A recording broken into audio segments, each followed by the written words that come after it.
السلام علیکم ورحمۃ اللہ وبرکاتہ۔ آج ہم انشاءاللہ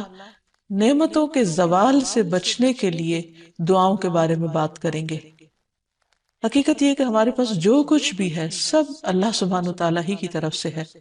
جیسے قرآن پاک میں آتا ہے وَمَا بِكُم مِّن نِّعْمَةٍ فَمِنَ اللَّهِ، تمہارے پاس جو بھی نعمت ہے وہ سب کی سب اللہ تعالیٰ کی طرف سے۔ اگر انسان غور بھی کرے تو بات بھی درست ہے، کیونکہ کون سی چیز ایسی ہے جو ہم نے خود بنائی ہو یا خود اگائی ہو یا خود تیار کی ہو؟ سب کا سب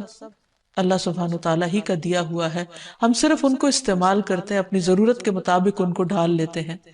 ورنہ ہم ان کے بنانے والے نہیں، نہ ہم بارش برسانے والے ہیں اور نہ زمین سے سبزہ اگانے والے ہیں۔ اگر اللہ تعالیٰ بارشوں کو روک لے تو کون بارش برسا سکتا ہے؟ اور اگر اللہ تعالیٰ زمین کو بنجر اور ویران کر دے تو کون ہے جو اس میں کچھ اگا سکے؟ اسی طرح اگر ہمارے پاس بولنے کی طاقت ہے تو یہ بھی اللہ سبحانہ وتعالیٰ کی دی ہوئی ہے۔ اسی طرح کھانے پینے کی بے شمار نعمتیں ہیں، اور بھی بہت ساری چیزیں، اولاد، اچھے ساتھی، دوست، احباب، سب سے بڑھ کر اللہ سبحانہ وتعالیٰ کی طرف سے آئی ہوئی ہدایت، یہ تمام چیزیں ہمارے فائدے کے لیے ہیں، اور ان کو اگر ہم گننا چاہیں تو گن نہیں سکتے۔ وَإِن تَعُدُّوا نِعْمَةَ اللَّهِ لَا تُحْصُوهَا، اگر تم اللہ کی نعمتوں کو شمار کرنا چاہو، گننا چاہو تو گن نہیں پاؤ گے، اور یہ ایک بالکل سچی بات ہے۔ تو ہمیں ان نعمتوں کی قدردانی بھی کرنی چاہیے، ان پر اللہ تعالیٰ کا شکر گزار رہنا چاہیے، اور ان کو صحیح جگہ پر صحیح طور پر استعمال کرنا چاہیے اگر ہم واقعی اللہ تعالیٰ کے شکر گزار بندے بننا چاہتے ہیں۔ اور اس کے لیے ہم کوشش کے ساتھ ساتھ جب دعا کرتے ہیں تو اللہ تعالیٰ دعاؤں کا سننے والا ہے۔ تو آئیے دیکھتے ہیں کہ وہ کون سی دعائیں ہیں جو نعمتوں کی حفاظت کے لیے ہمیں سکھائی گئی ہیں، اور اسی طرح وہ کون سے طریقے ہیں کہ جن کے ذریعے نعمتوں کی حفاظت ہوتی ہے اور نعمتیں طویل عرصے تک انسان کے پاس رہتی ہیں اور انسان ایک پرلطف زندگی گزار سکتا ہے۔ جیسے ہم دیکھتے ہیں کہ ایک مرتبہ اکرمہ بن نبی جہل نے، جب نبی صلی اللہ علیہ وسلم نے مکہ فتح کر لیا اور وہ بھاگ گیا وہاں سے اور جا کر کشتی میں سوار ہو گیا، اور جب کشتی ڈوبنے لگی تو کشتی کے مالک نے کہا کہ اب تمہارے بت تمہیں نہیں بچا سکتے، صرف ایک اللہ کو پکارو، وہی تمہاری مشکل آسان کرے گا۔ تو اس وقت اکرمہ کی آنکھیں کھل گئی کہ اگر اس وقت صرف ایک اللہ کو پکارنا ہے تو یہی وہ بات ہے کہ جو محمد ہمیں اتنے عرصے سے بتا رہے ہیں اور ہماری سمجھ میں نہیں آ رہی۔ تو بہرحال انہوں نے اس وقت اللہ تعالیٰ سے عہد کیا کہ اگر آج میں یہاں سے زندہ بچ نکلا تو میں محمد صلی اللہ علیہ وسلم کے پاس حاضر ہو کر اسلام قبول کر لوں گا۔ تو بہرحال انہوں نے اپنا عہد پورا کیا اور پھر اسلام کی بہت ساری خدمت بھی کی۔ تو اس میں ہم دیکھتے ہیں کہ انہوں نے ایک مرتبہ سچے دل سے اللہ تعالیٰ کو پکارا تھا اور ان کی پکار سن لی گئی، دعا قبول ہو گئی، اور ایک بہت بڑے طوفان سے وہ بچ نکلے۔ تو اسی طرح ہم میں سے ہر شخص کو اپنی زندگی میں ضرور اس بات کا تجربہ ہوتا ہے کہ وہ کہیں نہ کہیں مشکل میں مبتلا ہوتا ہے اور پھر اللہ تعالیٰ کو پکارتا ہے اور اللہ تعالیٰ اس کی پکار سنتے ہیں۔ یہ الگ بات ہے کہ بعض اوقات جب ہمیں اللہ تعالیٰ نعمت سے نوازتے ہیں تو ہم پھر پلٹ جاتے ہیں اپنی ہی دنیا میں اور اللہ تعالیٰ کو بھول جاتے ہیں۔ تو اللہ تعالیٰ کو بھولنے کی بجائے اس کا ذکر اور اس کا شکر ادا کرتے رہنا چاہیے، اور خصوصاً جب ہم دعا کر رہے ہوں تو ساتھ ساتھ اللہ تعالیٰ کی تعریف بھی کرتے جائیں۔ الحمدللہ، اللہ اکبر، لا الہ الا اللہ، جو بھی کلمات دل سے نکلے اللہ کی تعریف کے، انہی کو پڑھ لینا چاہیے۔ اور اگر عربی زبان میں نہ بھی یاد ہو تو اپنی زبان میں جو بھی ہم بولتے ہیں اور جس میں ہم اپنے آپ کو زیادہ بہتر طور پر سمجھتے ہیں کہ ہم اللہ تعالیٰ کو پکار سکتے ہیں، اس زبان میں اللہ تعالیٰ کو پکاریں، اور پھر محمد صلی اللہ علیہ وسلم پر درود شریف پڑھیں۔ تو انشاءاللہ اللہ سبحانہ وتعالیٰ دعائیں سنے گا۔ جہاں تک نعمتوں کے زوال کا تعلق ہے، یعنی نعمتوں کے ختم ہو جانے کا تعلق ہے،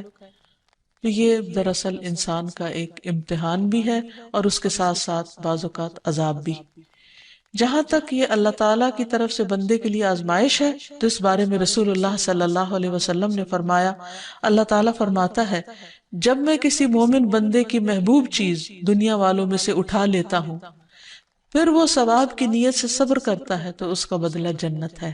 یعنی اللہ تعالیٰ بندے کو بڑا مقام دینا چاہتے ہیں تو اسے دنیا کی کسی نعمت سے محروم کر دیتے ہیں، لیکن اس وقت ضروری ہے کہ بندہ اللہ تعالیٰ کے فیصلے پر راضی ہو جائے، اس کی رضا پہ راضی ہو جائے۔ تو جو راضی ہوتا ہے اللہ تعالیٰ اس سے راضی ہو جاتا ہے، اور جس سے راضی ہو جائے رب، اس کے لیے پھر جنت ہی جنت ہے۔ پھر اسی طرح یہ ہے کہ بعض اوقات انسان کو ملنے والی نعمتیں جب لے لی جاتی ہیں تو وہ اس کے گناہوں کا کفارہ بن جاتی ہیں،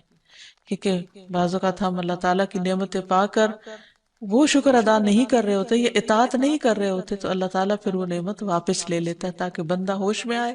اور اللہ تعالیٰ کی عبادت کی طرف راغب ہو، جس کے لیے اللہ تعالیٰ نے انسان کو پیدا کیا ہے۔ پھر اسی طرح یہ ہے کہ بعض آزمائشوں پر صبر بہت بڑے اجر کا باعث بنتا ہے، جو عام طور پر انسان نہیں کر سکتا یا عام طور پر اتنا بڑا اجر حاصل نہیں کر سکتا۔ رسول اللہ صلی اللہ علیہ وسلم سے طاعون کے متعلق پوچھا گیا تو آپ نے بتایا کہ یہ ایک عذاب تھا جو اللہ جس پر چاہتا تھا بھیج دیتا تھا، لیکن اس امت کے مسلمانوں پر اللہ نے اسے رحمت بنا دیا۔ اب جو شخص طاعون کی بیماری میں مبتلا ہو اور اس شہر میں ثواب کی نیت سے صبر کرتے ہوئے رکا رہے اور یقین رکھتا ہو کہ اسے صرف وہی مصیبت آ سکتی ہے جو اللہ تعالیٰ نے اس کے لیے لکھ دی ہے، تو اسے شہید کے برابر اجر ملے گا۔ پھر اسی طرح ایمان والوں کے لیے، صبر کرنے والوں کے لیے نعمتوں کا جانا، تکلیفوں کا آنا، بیماریوں کا آنا، جہاں بہت بڑے اجر اور ثواب کی بات ہے، وہاں اللہ کے نافرمانوں کے لیے یہ عذاب بھی ہے، کیونکہ فرق یہی سے پتہ چلے گا کہ کون سی مصیبت کس کے لیے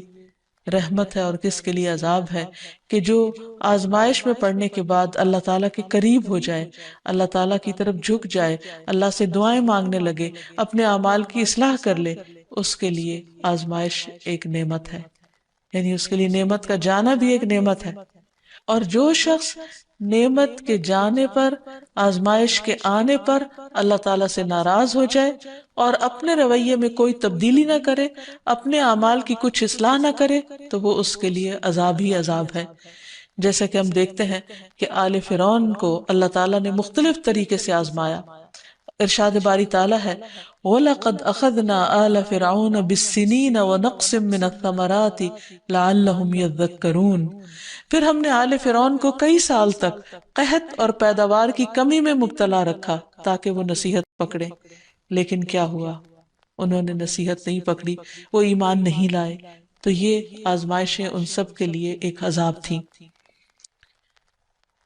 پھر یہاں ایک سوال یہ بھی پیدا ہوتا ہے کہ نعمتوں کا زوال ہوتا کیوں ہے؟ یعنی آزمائش عذاب تو اپنی جگہ، لیکن نعمتیں کیوں چلی جاتی ہیں؟ اس میں انسان کا کیا ہاتھ ہوتا ہے؟ تو سب سے پہلی چیز یہ کہ انسان جب کسی نعمت کی قدر نہیں کرتا یا اس پر شکر گزار نہیں ہوتا تو وہ نعمت اس سے چلی جاتی ہے۔ قرآن مجید میں اللہ تعالیٰ فرماتے ہیں أَلَمْ تَرَ إِلَى الَّذِينَ بَدَّلُوا نِعْمَةَ اللَّهِ كُفْرًا وَأَحَلُّوا قَوْمَهُمْ دَارَ الْبَوَارِ، کیا تو نے ان لوگوں کی طرف نہیں دیکھا جنہوں نے اللہ کی نعمت کو ناشکری سے بدل دیا اور اپنی قوم کو ہلاکت کے گھر میں لا اتارا؟ یعنی جب کوئی قوم ناشکری کرتی ہے تو اس سے نعمتوں کا زوال ہو جاتا ہے۔ ایک اور جگہ پر بھی آتا ہے وَضَرَبَ اللَّهُ مَثَلًا قَرْيَةً كَانَتْ آمِنَةً مُطْمَئِنَّةً يَأْتِيهَا رِزْقُهَا رَغَدًا مِّن كُلِّ مَكَانٍ فَكَفَرَتْ بِأَنْعُمِ اللَّهِ فَأَذَاقَهَا اللَّهُ لِبَاسَ الْجُوعِ وَالْخَوْفِ بِمَا كَانُوا يَصْنَعُونَ۔ اور اللہ نے ایک بستی کی مثال بیان کی جو اطمینان والی تھی، اس کے پاس اس کا رزق کھلا ہر جگہ سے آتا تھا، تو اس نے اللہ کی نعمتوں کی ناشکری کی تو اللہ نے اسے بھوک اور خوف کا لباس پہنا دیا اس کے بدلے جو وہ کیا کرتے تھے۔ پھر اسی طرح غرور اور تکبر نعمتوں کے زوال کا سبب بنتا ہے، اور تکبر کہتے ہیں حق بات کا انکار کرنا، اپنے آپ کو بڑی چیز سمجھنا اور صحیح بات کو نہ ماننا۔ ایک شخص نبی صلی اللہ علیہ وسلم کی موجودگی میں بائیں ہاتھ سے کھانا کھا رہا تھا تو آپ نے اس کو منع کیا اور کہا کہ دائیں ہاتھ سے کھاؤ، تو اس نے کہا میں دائیں سے نہیں کھا سکتا، تو آپ نے فرمایا تم کبھی نہ کھا سکو، اور وہ مرتے دم تک پھر اپنا دایاں ہاتھ اوپر نہیں اٹھا سکتا تھا۔ تو اس سے یہ پتہ چلتا ہے کہ بعض اوقات انسان جب اللہ اور اس کے رسول صلی اللہ علیہ وسلم کی کسی بات کو واضح طور پر ماننے سے انکار کر دیتا ہے تو اس پر بھی انسان کا امتحان ہو جاتا ہے۔ پھر اسی طرح نعمتوں کی نسبت اپنی طرف کرنا کہ ہم یہ سب کچھ اپنی محنت سے کر رہے ہیں اور ہماری کوشش ہے، اور اللہ سبحانہ وتعالیٰ کا شکر ادا نہ کرنا۔ اس سلسلے میں ہم دیکھتے ہیں کہ قارون ہے، قارون کو اللہ نے بہت کچھ دے رکھا تھا، لیکن وہ اسے اللہ کی رحمت یا اللہ کا انعام نہیں سمجھتا تھا۔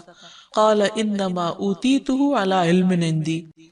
کہ یہ سب کچھ تو مجھے اس علم کی بدولت ملا ہے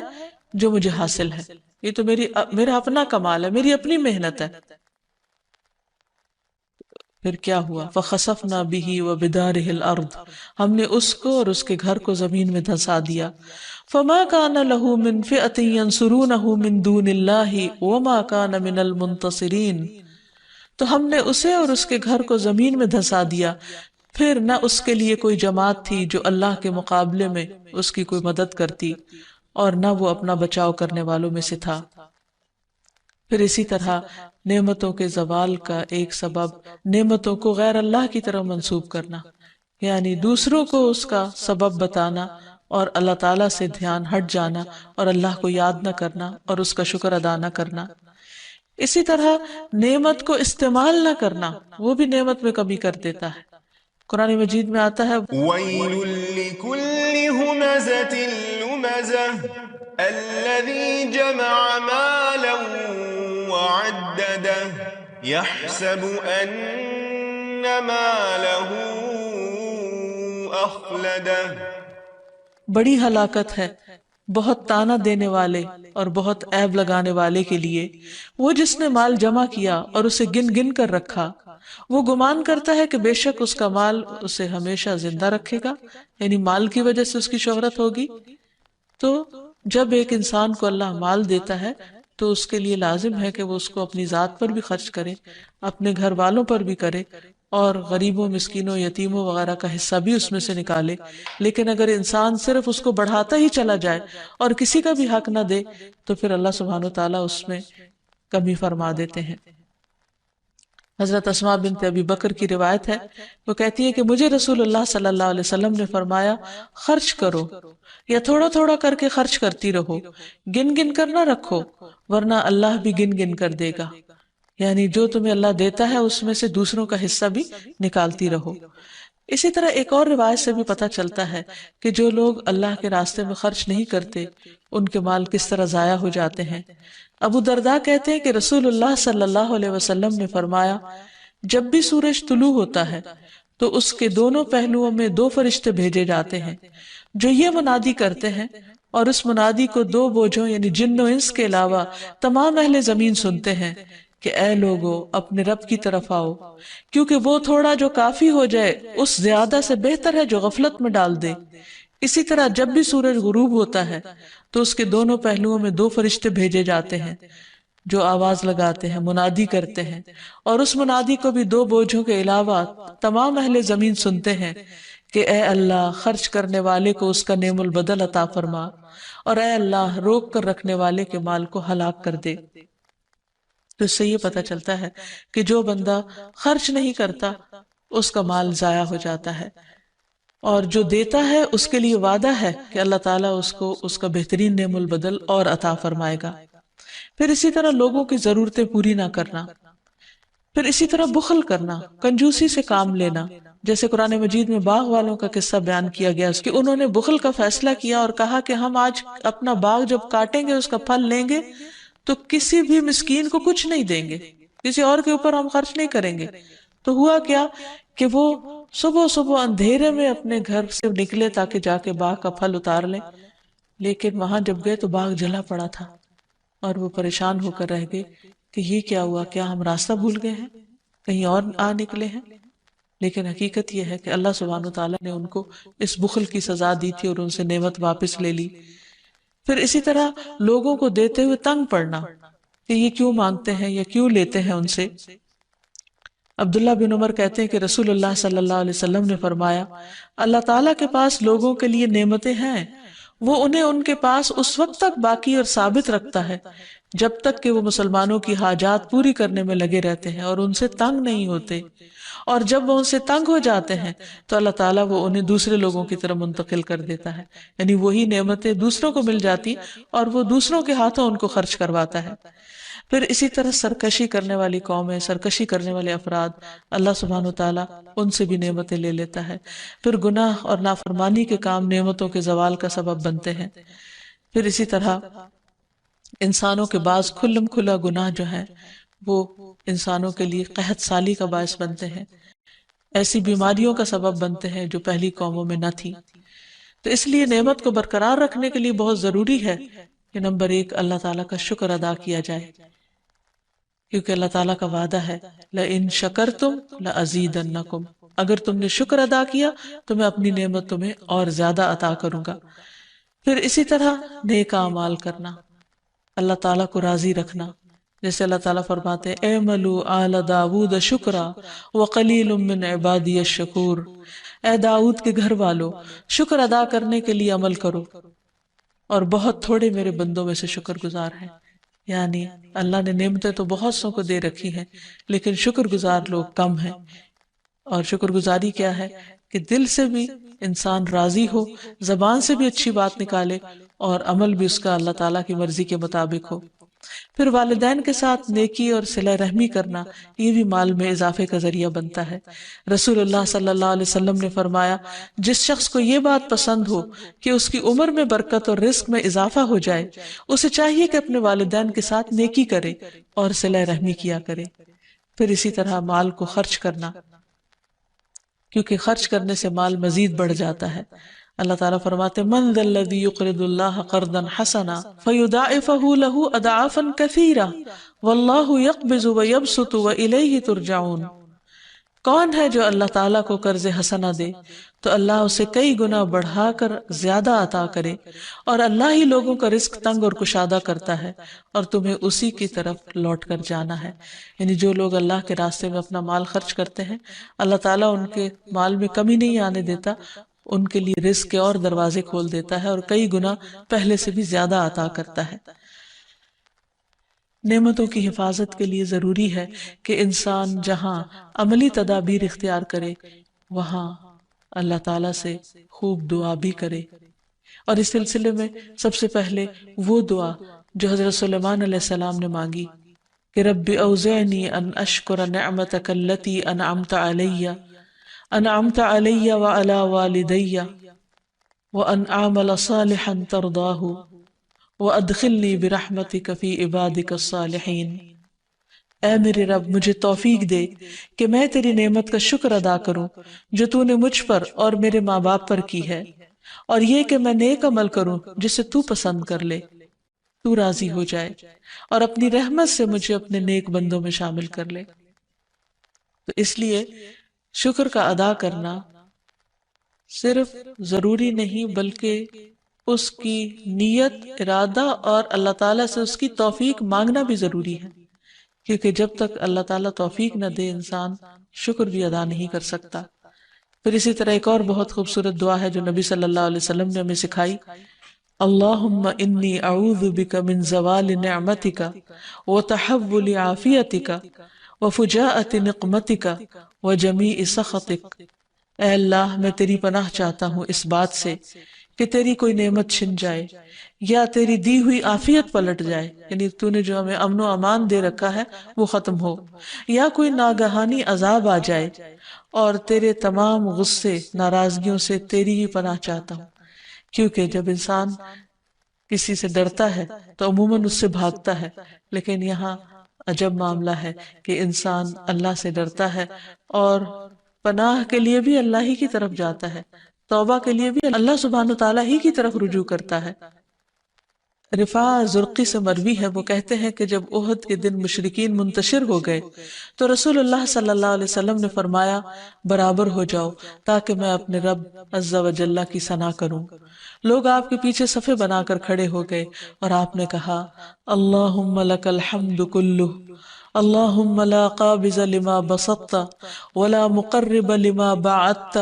ولا مباعد لما قربت ولا معطي لما منعت ولا مانع لما أعطيت. اللهم ابسط علينا من بركاتك ورحمتك وفضلك ورزقك. اللهم إني أسألك النعيم المقيم الذي لا يحول ولا يزول. اللهم إني أسألك النعيم يوم العيلة والأمن يوم الحرب. اللهم أعوذ بك من سوء ما أعطيتنا وشر ما منعت منا. اے اللہ تیرے ہی لیے ہر قسم کی تعریف ہے۔ اے اللہ جو تو پھیلا دے اسے کوئی سمیٹنے والا نہیں، جو تو دور کر دے تو کوئی اسے نزدیک کرنے والا نہیں، جسے تو نزدیک کر دے تو اسے کوئی دور کرنے والا نہیں، جسے تو عطا کرے اسے کوئی روکنے والا نہیں، اور جس سے تو روک دے اسے کوئی دینے والا نہیں۔ اے اللہ ہم پر اپنی برکات، اپنی رحمت، اپنے فضل اور اپنے رزق کو پھیلا دے۔ اے اللہ میں تجھ سے ایسی نعمتیں مانگتا ہوں جو ہمیشہ قائم رہیں، تیری اطاعت میں حائل نہ ہوں اور نہ زائل ہوں۔ اے اللہ میں تجھ سے تنگی کے دن کی نعمت اور جنگ کے دن کے امن کا سوال کرتا ہوں۔ اے اللہ تیری پناہ میں آتا ہوں اس چیز کی برائی سے جو تو نے عطا کی، اور اس چیز کے شر سے جو تو نے ہم سے روک لی۔ اسی طرح انسان کو بدنی اور جسمانی نعمتوں کے بقا کے لیے بھی دعا کرنی چاہیے۔ اللہم عافنی فی بدنی، اللہم عافنی فی سمعی، اللہم عافنی فی بصری، لا الہ الا انت۔ اے اللہ مجھے اپنے بدن میں عافیت عطا فرما، اے اللہ مجھے اپنی سماعت میں عافیت عطا فرما، اے اللہ مجھے اپنی بصارت میں عافیت عطا فرما، تیرے علاوہ کوئی اور معبود نہیں۔ پھر اسی طرح ہر نماز کے بعد شکر ادا کرنے کی توفیق مانگنا۔ اللہم اعنی علی ذکرک و شکرک و حسن عبادتک۔ اے اللہ میری مدد کر اپنے ذکر اور شکر کرنے پر اور اپنی اچھی طرح عبادت کرنے پر۔ پھر اسی طرح سجدہ تلاوت میں بھی اللہ تعالیٰ کا شکر ادا کرنا۔ تو خلاصہ یہ ہے کہ اگر انسان یہ چاہتا ہے کہ اس پر نعمتیں باقی رہیں تو اسے نعمتوں کی قدردانی اور شکر کے ساتھ ساتھ اللہ تعالیٰ سے نعمتوں کے بقا کی دعائیں کرتے رہنا چاہیے، اور خصوصاً نبی صلی اللہ علیہ وسلم کی دعاؤں کو نہیں بھولنا چاہیے، کیونکہ آپ کو جامع کلمات عطا کیے گئے تھے اور آپ نے ہمیں بہت بہترین دعائیں سکھائی ہیں۔ اللہ تعالیٰ سے دعا ہے کہ وہ ہمیں ملنے والی نعمتوں کی حفاظت فرمائے اور دنیا اور آخرت میں آپ سب کو مزید نعمتیں عطا فرمائے۔ وآخر دعوانا ان الحمد للہ رب العالمین۔